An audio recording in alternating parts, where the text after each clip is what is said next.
Dans les années 70-75, il y a une recréation de la brigade de montagne et le général Laurence, qui commande cette brigade, a décidé d'avoir un fer de lance, d'avoir une équipe qui tire tout le monde vers le haut et créer le groupe militaire de haute montagne.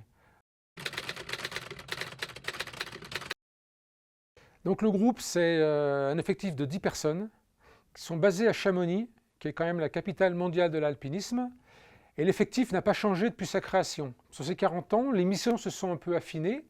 Aujourd'hui, ce qui est écrit dans la charte du groupe, c'est maîtriser par l'homme les conditions physiques et climatiques extrêmes dans des milieux particuliers qui sont la haute montagne et les déserts glacés. Cette mission, elle repose un peu sur 3 piliers. Un pilier qu'on appelle le rayonnement. Voilà, donc on fait parler du groupe, parler des trous de montagne et parler de la France un peu sur tous les sommets du globe. Le deuxième pilier qui est important, c'est le côté expérimenté. Le groupe, on parle aussi d'un laboratoire de l'extrême. Donc il y a l'expérimentation aussi bien physique que technique.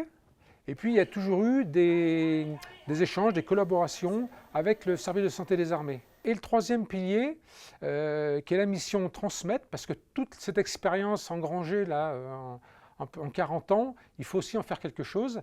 Donc il y a une partie qui va servir directement aux troupes. Je parle du côté évolution des matériels. Et puis, depuis 5 ans, il y a une mission qui est très concrète, puisqu'on a un partenariat avec le groupe commando montagne de la brigade, où chaque année, on part avec eux en mission polaire pour directement, j'allais dire, de la main à la main, leur transmettre notre expérience. Voilà le troisième pilier, transmettre nos savoir-faire.